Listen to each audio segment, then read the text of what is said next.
morning, dear students. Today we are going to see ketosis. What is ketosis? When will it begin? All those things we are going to see in this section. Okay, first we need to understand the definition. What is ketosis? Ketosis means it is a metabolic state. It is a metabolic state. When it occurs, when our body burns fat for energy instead of glucose. Clear? Whenever in those situations our body is deprived of glucose, in those time our body used up fat for getting energy. So that metabolic state is ketosis. Clear? Fat burning metabolism in the absence of glucose. And as our body breaks down fat, it produces certain compounds and its name is ketones. And there are different types of ketones are there, and they are energy releasing compounds also. Okay. So that itself is the ultimate need to produce energy, and that energy is stored in the compounds that is formed in that pathway. They are ketones. Okay. The ketones or ketone bodies, then as it stores, as it have energy, they can become bodies and brains main energy source. Okay. Then when it begins, we know that whenever the glucose level is low or insulin level is low, when insulin level low, that means that blood contain very low level of glucose. Then the body think that need to synthesis or need to find some other source to provide energy for the entire body. So, and that time, then liver start to use the free fatty acid to produce ketones, which are energy rich, energy source for the brain in the absence of glucose or whenever the glucose level in blood is low. So that is the situation when the ketosis begins. And because of ketosis, automatically ketone level in the blood also will rise. Then we need to understand which are the ketone bodies. Ketone bodies are water soluble. This is its property. So it is easily absorbable, and it is transportable form of acetyl units.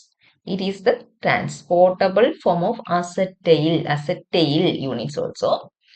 And we know that we have learned in the last section that adipose tissue, inside the adipose tissue, oxidation of triglycerides is happening, and it will ends up in releasing free fatty acids.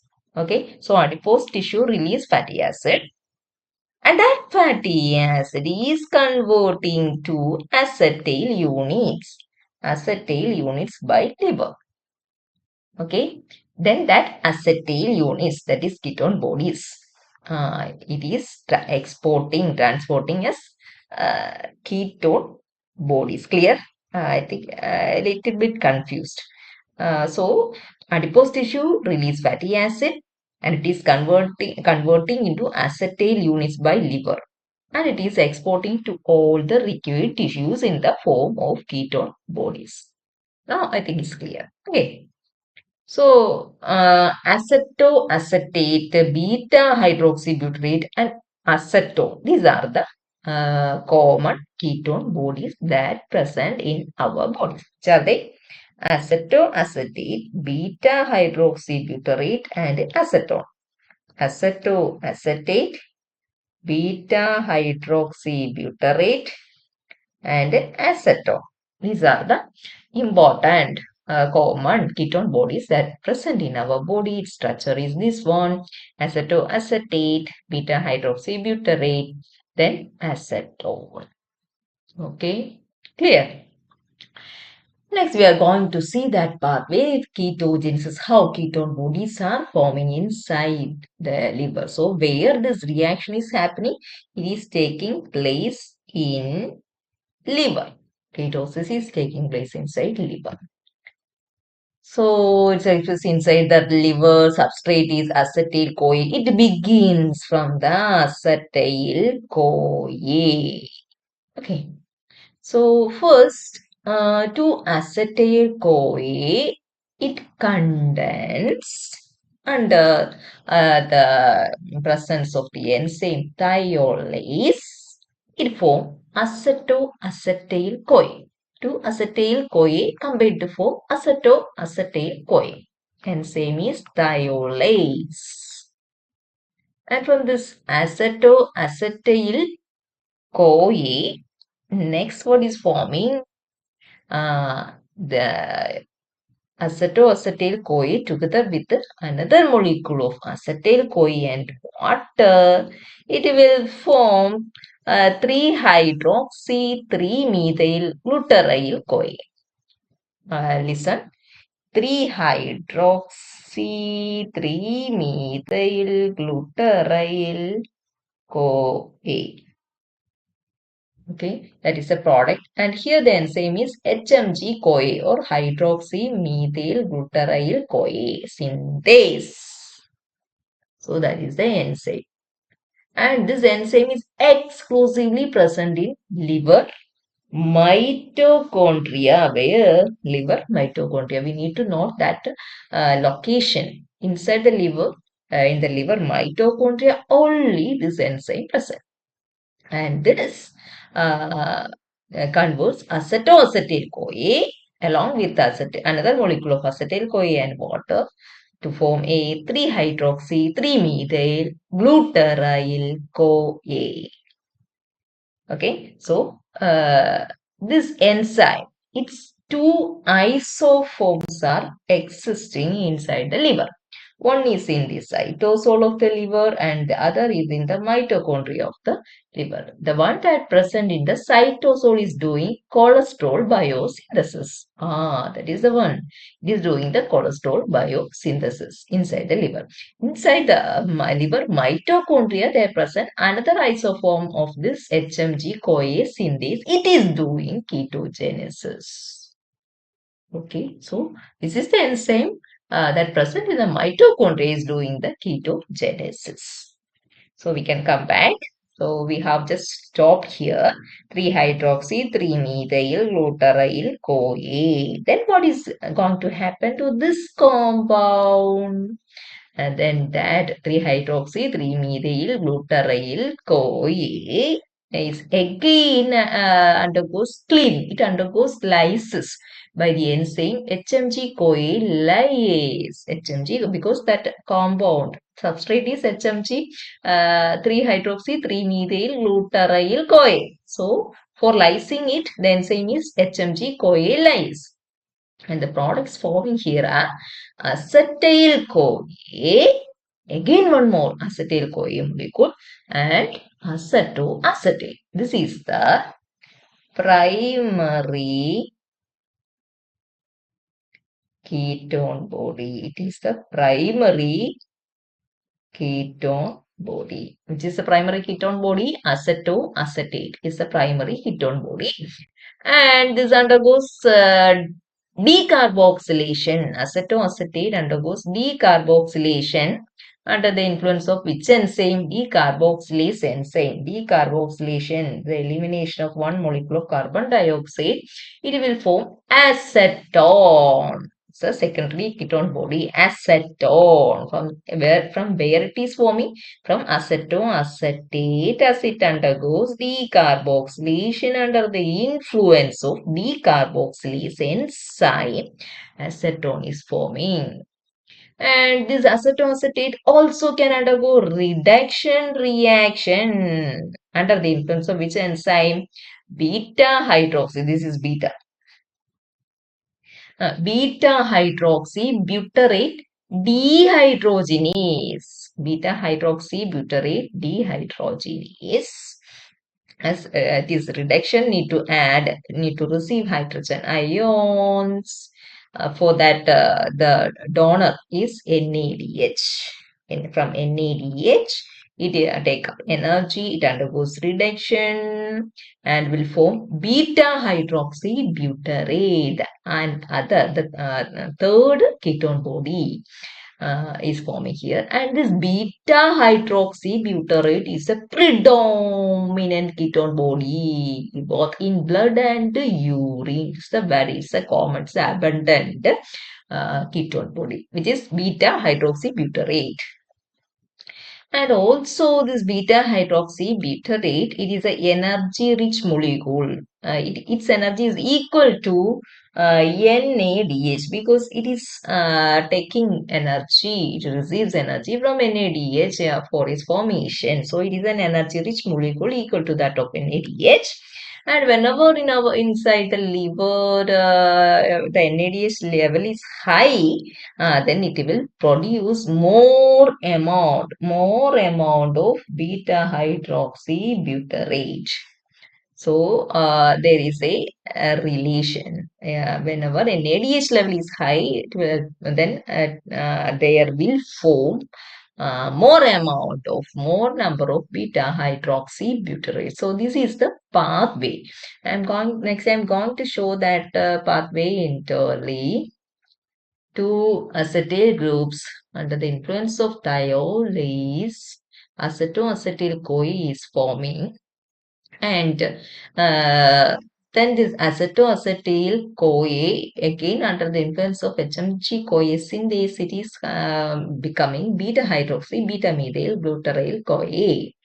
And this HMG-CoA undergoes cleaving lysis under the influence of HMG-CoA lyase to form acetoacetate. And this acetoacetate then undergoes weak carboxylation to form acetone, and upon reduction it can form beta hydroxybutyrate.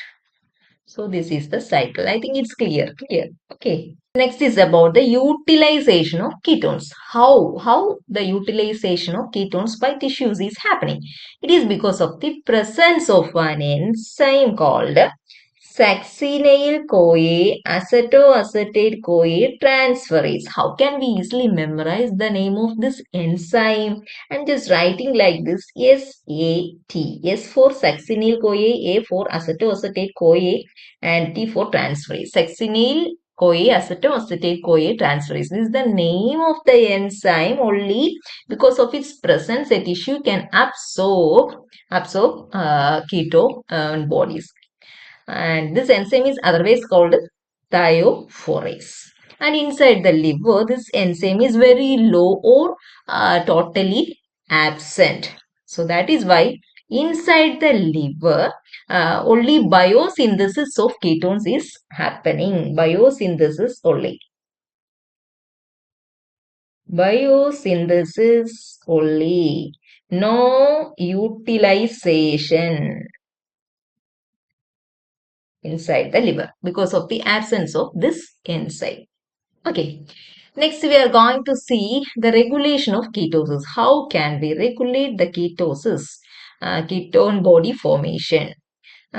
Through three way, through three methods, it can be regulated.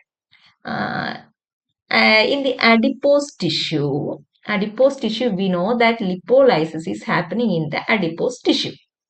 And need to recall that there the end product is free fatty acids and high level of free fatty acid in the blood that triggers the beginning of ketosis.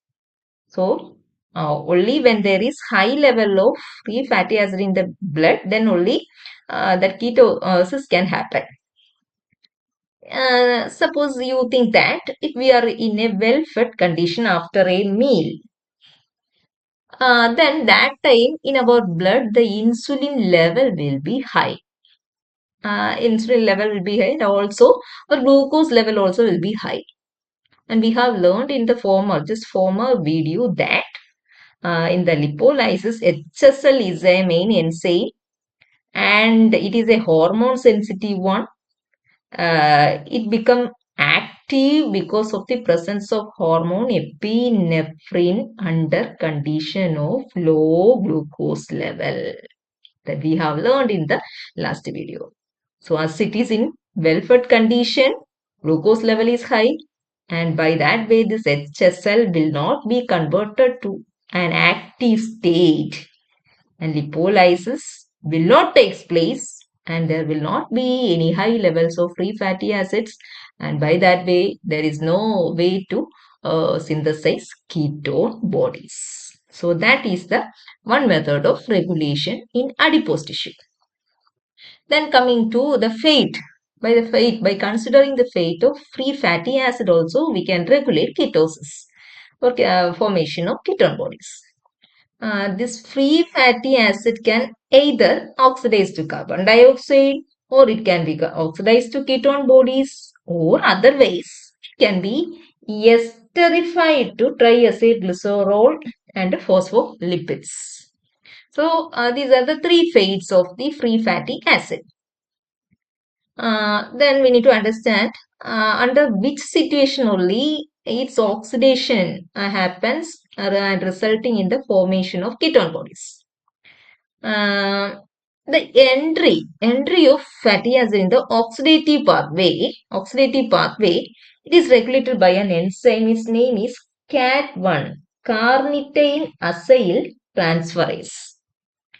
Okay, so this carnitine acyl transferase is an enzyme. It regulates the entry of fatty acid in the oxidative pathway. So it should be in active form. But there present an intermediate compound. Its name is malonyl-CoA. And this malonyl-CoA is the compound, intermediate compound forming during the fatty acid biosynthesis. And this malonyl-CoA is an inhibitor of this CAT1. So we need to understand that when this fatty acid biosynthesis can take place, if we are in a well-fed condition after a good meal, there will be enough carbohydrates and the excess amount will be converted to fatty acid. And that fatty acid biosynthesis is taking place in endoplasmic reticulum mainly.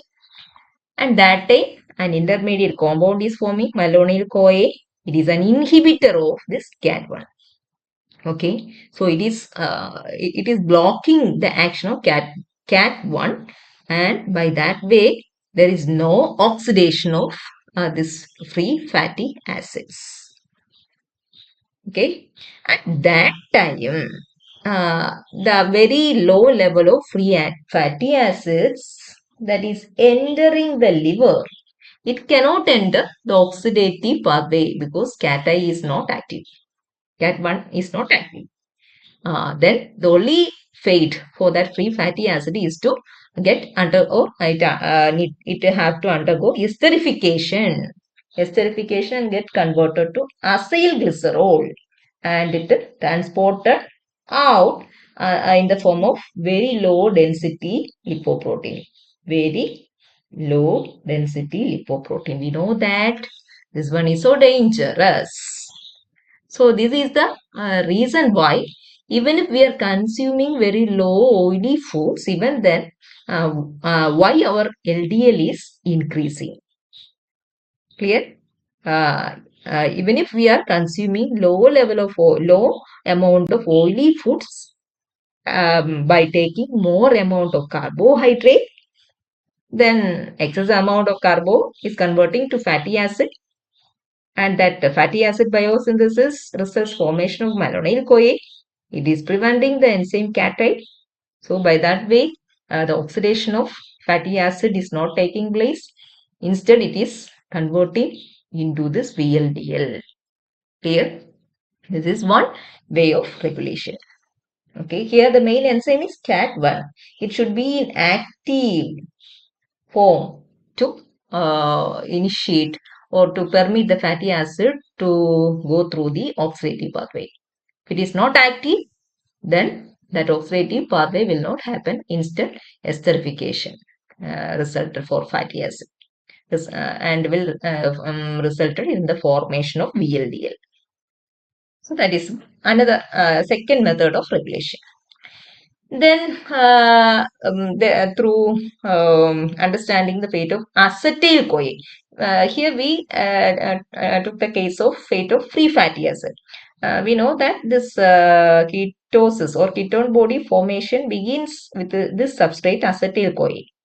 This acetyl-CoA also have two fates. Either it can enter the citric acid pathway or it can undergo oxidation to produce ketone bodies.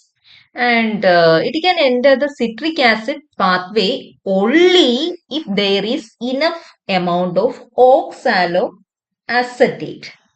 We know that this citric acid pathway or TCA cycle is an intermediate pathway in the metabolism of carbohydrate. That means if we are on a carbohydrate diet, that time only it is possible to get oxaloacetate. Why? Because oxaloacetate is regenerating also through this citric acid pathway itself. And it begins also with the oxaloacetate and acetyl-CoA. So anyhow, oxaloacetate is inevitable to begin TCA cycle. And TCA cycle is an intermediary metabolic pathway of carbohydrate. And that too occur when we are in a carbohydrate diet. So at that time, if enough oxaloacetate is there, then this acetyl-CoA will definitely proceed to TCA cycle. And if there is only very less oxaloacetate, then this acetyl-CoA proceed to the oxidation. Oxidation cycle means that resulted in the formation of ketone bodies. Clear? So when there is low oxaloacetate, acetyl-CoA involved in the oxidation of free fatty acid to form ketone bodies. So that's all about today's class. I hope every points are clear to you. Thank you. I'm an icon, man. And my girl about a 10. I should fuck her in a Benz.